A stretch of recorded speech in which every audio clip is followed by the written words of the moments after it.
Izindaba zehora lesikhombisa sigwetshwela zona khoma ekomkhulu le-SABC e-Auckland Park eGoli nazo ezinohlonze kusihlwa nje. It is only reasonable for this court to find him guilty in his absence of contempt of court, and I will authorize a warrant for his arrest. Inkantolo yemantshi yaseKwaGafontein eMpumalanga iwachithile amacala okufuna ukufumbathisa ngezigidi zamarandi nokushushumbisa imali ngokungemthetho abebhekene nosomatekisi uJoe Ferrari Sibanyoni nabanye abathathu. I'm going to make an order that this matter be adjourned until next week Monday for the proper bail application. Lihlahliselwe umsombuluko zayo icala lika Brown Mkhotsi lokuphazamisa ukusebenza kwengalo yomthetho mayelana nezinsolo zokuthi wasenga eyimithiyo ngokuthi wahlaselwa eFosloras ngonyaka odlule. Ihhovisi likaMengameli wezwe uCyril Ramaphosa selichithile imbiko ethu Mengameli uhlela ukufaka isicelo sokuthola isivimbelo ukuze iPhalamende lingeke likwazi ukuqala ngomsebenzi wekomiti elizophenya ngokususwa kwakhe esikhundleni. Asikubingelele umbukeli sikwamukele indabeni zehora lesikhombisa kusihlwa igama lami noXolo Mamtshali wakwamwala ihlabangele limhlophe qwa uza kwethu ositolikela ngolimi lwempawu uFortune Madlala ake singene kulezo ke esikuphathele zona namuhla.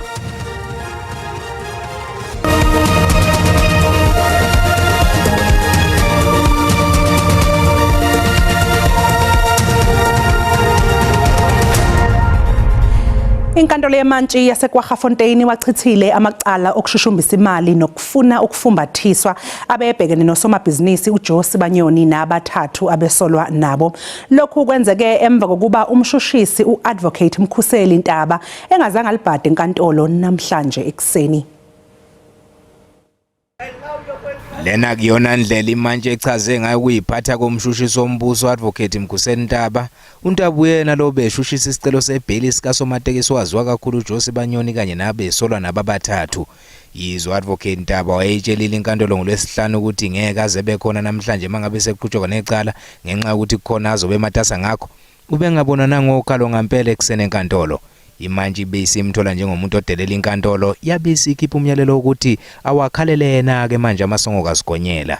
I think it is reasonable for this court to find him guilty in his absence of contempt of court, and I will authorize a warrant for his arrest. uSibanyoni umvimbi Masilela Philemon Msiza noBafana Sindani bebebhekene namacala okushushumbisa imali nokufuna ukufumbathiswa izigidi zamarandi. Lezi insolo iqhamuke nosomabhizinisi odalule ukuthi laba bamsongela ngokuthi bazolivala ibhizinisi lakhe mangabe ngakukhokhela ukuvikeleka kwalo nokuyimali okusola ukuthi igcina ifinyelela ku2.2 wegidi zamarandi. Abameli babasolwa bakubeke amabala ukungafika enkantolo komshushisi. His conduct with respect amounts to obstructing and or defeating the administration of justice. Judgment was very unequivocal. It had described their conduct as disgraceful and calculated at bringing the administration of justice into disrepute. Uphiko lushushisa amacala omphakathi NPA ikhipha istatement iqinisekisa ukuthi uAdvocate Ntaba usemisiwe emsebenzini kulandela ukungavela enkantolo. Kusenjalo abakwaZidlodle eMpumalanga bathi bakholelwe ekutheni bebengagejanga ngokubopha labalisa abane yizi inkantolo isinqume ukulichitha icala labo. Inkantolo yemantshi yaseGoli ilihlahlisele umsombuluko zayo icala libhekene nosomabhizinisi waseNorthwest uBrown Mkhotsi lokuphazamisa ukusebenza kwengalo yomthetho mayelana nezinsolo zokuthi wasenga eyimithiyo ngokuthi khona wayezama ukumsoconga eFosloras ngolwezi nyakenye. Ummeli kaMkhotsi ubefuna ukuthi isicelo sebail silalelwe ngolwesine kuleli sonto njengoba ekhale ngokuthi izinsuku eziyisikhombisa isikhathi eside kakhulu ukuqinisekisa ikheli. Your Worship, the state has not indicated its attitude in relation to bail, and to postpone for 7 days merely for address verification only for that particular date that the state requests another further postponement for bail application, it will be unreasonable. Umkhotsi usebhekene namacala amahlanu njengoba umbuso sewengeze amanye amacala phezu kwakhe. okubalwa kuwe lokutholakala nesibhamu esingekho emthethweni kanye nezinhlamvu. The charges are very serious, I won't lie, especially the charges for possession of firearm, possession of ammunition. We do know that those particular charges, they hold a sentence of a minimum sentence of 15 years. However, we believe that we're going to challenge those particular charges in court. There is no firearm that was found in his possession, so he knows nothing about a firearm. So he doesn't own. He doesn't own a firearm, he doesn't have a license. He must tell us who gave him that particular firearm, because he now faces more charges. But for now, we are not yet linking him to those murders and attempted murders as well as those robberies. It could be a firearm that is just being passed around and being used in crimes and so on. Icala lihlehliselwe umsombuluko ozayo.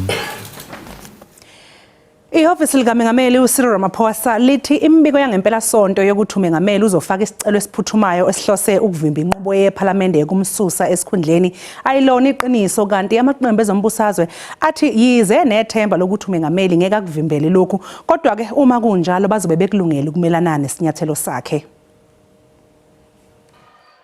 Okhulumela ihhovisi likaMengameli uVincent Magwenya akazange afuna ukuphawula ngembika kamuva eqagula ukuthi uMengameli uCyril Ramaphosa ufuna ukuvimbela uhlelo lokuchithwa kwakhe njengoMengameli wezwe. Ungewudi wezomthetho uqagula ukuthi uMengameli wezwe engamazisa usomlomo wePhalamende uThokodidiza ngesicelo sakhe sokuthi kubuyiselwe eceleni umbiko wethimba lezimele noma anikele ngqo izinkantolo ukuze athole isivimbezelo sasenkantolo kulolu daba. In this case, it will be the president who elects to utilize or to go the way of an interdict instead of sending a notice to say, I have made an application to set aside the application to review the Section 89 panel report. Therefore, stop the process. Amaqembu amabili ezombusazwe kuyiwona afake lolu daba enkantolo anabe kabanzi ngalokhu. We are going to join that application of Ramaphosa to review the impeachment process in Parliament because he wants to dodge the accountability. We are not surprised, though not desirable, but we are not surprised by the maneuvering of President Cyril Ramaphosa. He evades telling the truth, and it has been like that from day one as far as the Phala matter is concerned. Inkantolo yomthethosisekelo inqumo ukuthi uphenyo kufanele liqaliswe ngokwedluliselwa ekomidini ukuze kubukezwe umbiko. Ngule DA yePhalamende uAdvocate Glenis Breitenbach useqokwe njengosotswebhu omkhulu omusha waleli qembu ePhalamende. uBreitenbach usebenza ekomidini lezobulungiswa nokuthuthukiswa komthethosisekelo ePhalamende, kanti uphinde abe yilungu lekomidi lesikhashana ePhalamende eliphenya ngombutho wamaphoyisa iSAPS. I have been convinced, and so I have taken the job, and I will do it to the very best of my ability. uBreitenbach uthi ukuqokwa kwakhe njengosotswebhu omkhulu omusha weDA ePhalamende angeke kuphazamise umsebenzi wakhe kwamanye amakomidi asebenza kuwo. The ad hoc committee is winding up its business. Of course, we're reaching the end of that road. The report is being produced. We've seen a draft. So, that will be debated. It will then go to the portfolio committees to be implemented. So, in that sense, yes, we'll continue with the work of the ad hoc committee, but in a different forum. But I will remain on the Justice Portfolio Committee, and I will also remain on the Constitutional Review Committee. Kusenjalo uthi nakuba leli qembu liyingxenye yohulumeni wobumbano, kepha ngeke linanaze ukuthatha izinyathelo ezifanele uma kuziwa ekomidini elizobheka umbiko wethimba elizimele omayelana nodaba lweplazi likaMengameli wezwe iPhalaphala. We will participate in the impeachment hearing with the idea of fairness and determining the facts, and we will not protect any wrongdoing. So given those guiding principles, it's not difficult. The outcome will certainly have implications not only for this president, but for every president that will follow. iDA inethemba lokuthi ukuqokwa kaBreitenbach kuzobuyisa ukuzethemba emsebenzini weqembu ePhalamende. Mbukeli sathi ku 8 dolo sizobuya ke nezinye indaba ngemva kwekhefu ngayindawo.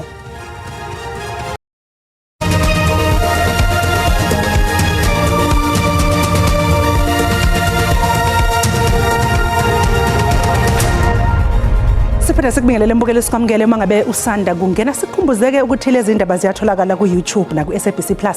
Ungena nje kuze uyicinge ngamagama athi SABC izindaba na kanjani uzoyithola ngomnjalo bazo. uMathiphandile Sotheni obhekene namacala ayi-16 amayelana nokubulawa kofakazi wekhomishana kaMadlanga uMarius van der Merwe uthi wabona indabeni ukuthi sekubulewe uWitness D. Isicelo sakhe sebhayili sihlehliselwe uLwesine enkantolo yeMantshi yaseBrakpan. Then your matter is postponed until 21 May 2026 for a further hearing of your bail application. Remain in custody, no bail. uSotheni usolwa njengoshaya sibhamu ekubulaweni kuka Van der Merwe owethula ubufakazi kukhomishana kaMadlanga ngaphansi kwegama elithi Witness D.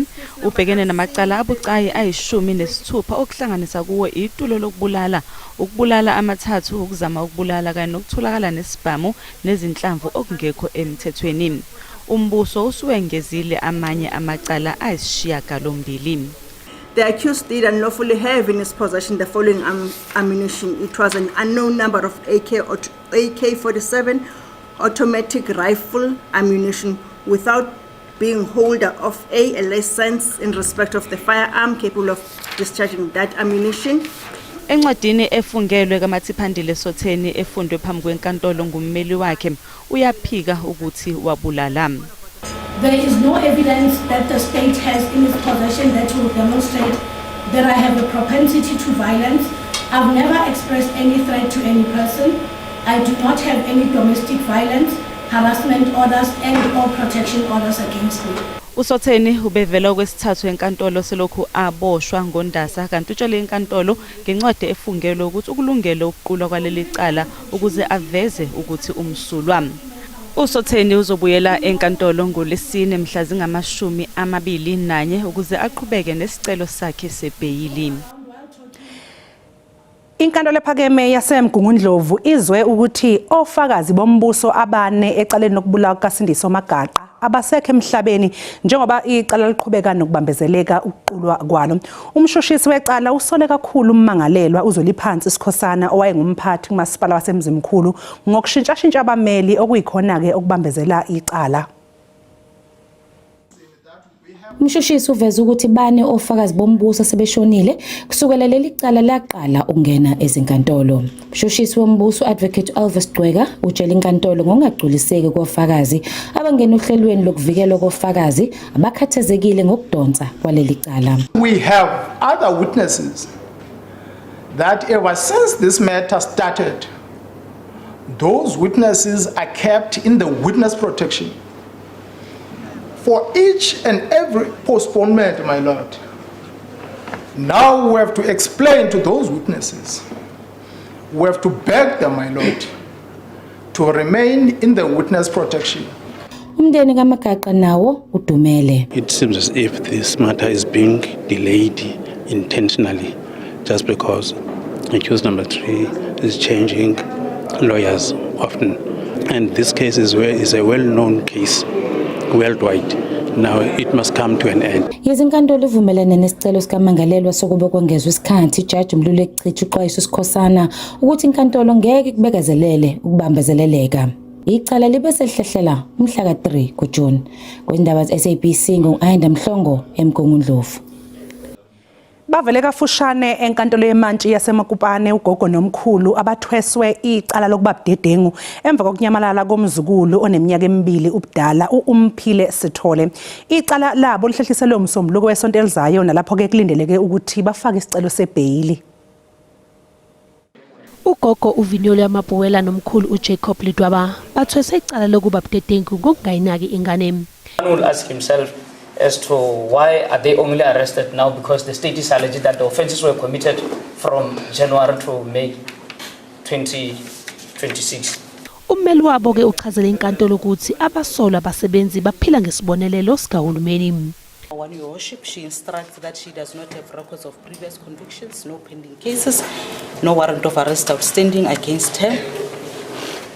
She further instructs Your Worship that she is unemployed. She received relief grant of 370 rand per month. Accused number 2 no previous convictions, no pending cases, no warrant of arrest outstanding against him. He instructs that he gets a disability grant of 2,400 rand. Umbuso uthi uyasiphikisa isicelo sebheyili. It is the state's contention that the interest of justice do not permit accused release on bail. Bail is opposed to worship. Imantshi ibe isihlehlisa leli cala. The state informs the court that this offence falls within the provisions of Section 60, subsection 11C of Act 51 of 1977. Furthermore, their application before court is that the matter be postponed for purposes of formal bail application. They wish to obtain investigations or information pertaining to the release of both. Lezi ithandani ke zizobuyela enkantolo ngomsombuluko nalapho kulindeleke ukuthi zifake isicelo sebheyili ngokusemthethweni. Umfanyana osemncane ngokweminyaka waseMandela Park eMthathu ubhekene nobunzima ekhaya kubo njengoba kuyena onakekela ikhaya. Umbukeli lo mfanyana uneminyaka nje eyisithupha ubudala kodwa unakekela ugogo wakhe, udadewabo neminyaka emibili kanye nonina ophazamisekile ngokwengqondo. Ihhovisi lomnyango wezenhlalakahle Eastern Cape lizokalise ukukhathazeka ngesimo esibhekene naleli ikhaya. Le yimeko emaxongo engafanelanga kuba insana ziphila ngaphansi kwayo. Lo mntwana ujamene nomsebenzi wokwenza ukuba kweli khaya lo mama akwazi ukuya kwindlangasese okanye akhe amanzi. Ndiphila ndihlala nalo mntwana ndoni buphazamisekile nabantwana bakhe ababili.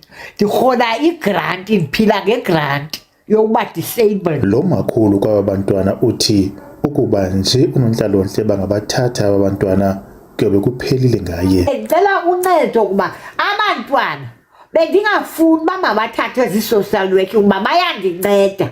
Kwakuye toilet kwayintoni ncedwa ngabantwana. Isebe lezenhlalontle lithi le imeko imbi yaye ikhubaza umphefumlo. Loo nto ibangele into kuba umphathise ahlabe ikhwelo athumele onontlalontle ukuze kuyojongwa imeko yalakhaya so that umntana abe kanti uyakwazi uba ngumntana, umzali abazokwazi bafumane lonke uncedo abanokwazi ulufumana from social development. Umakhulu uthi kudala wathenjiswa ngendlu. Kudala ndithenjiswa kuthiwa ndizokokhela oko kwaku-2023 kuthiwa ndizokokhelwa. Bebefowunile ngolwesine bathi bazofika qha abasho uba bawufika nini. Dinkululeko Nyembezi weendaba ze-CBC eMthatha. Mbukeli sathi-ke qunga sayitolo uma ngabe sibuya sobe sisikuphathele umhlahlo wesimo sezulu nganyakazi.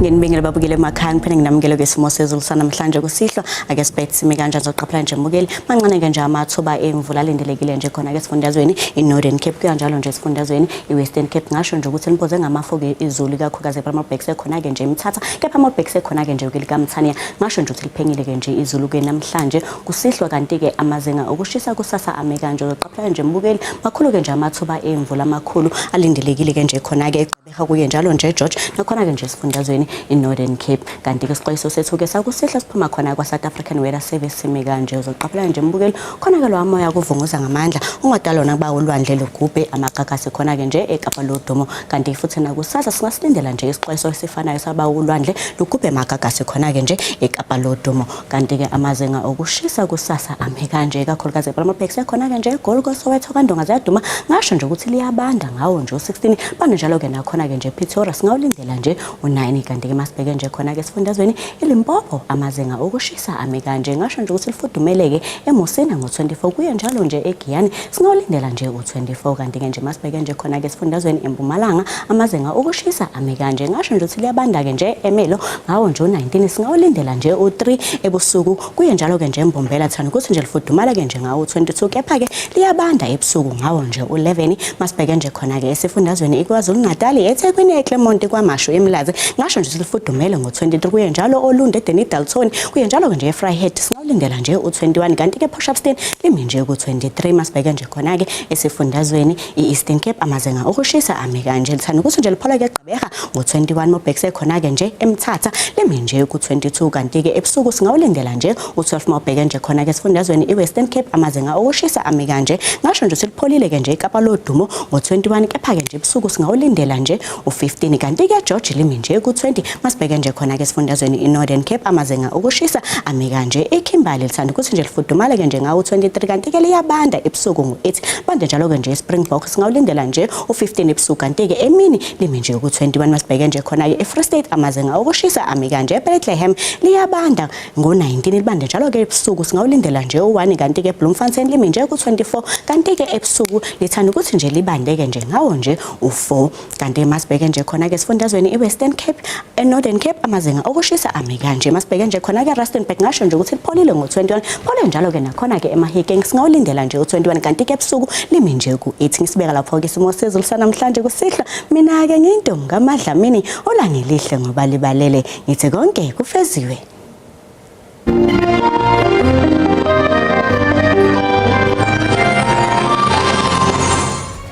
Mbukelisi sibeka lapha besikuphathele zona namuhla kusasa bazobe bekhona ke oza kwethu neindaba ngolwimi lwesiXhosa ube nobusuku obuhle usale kahle.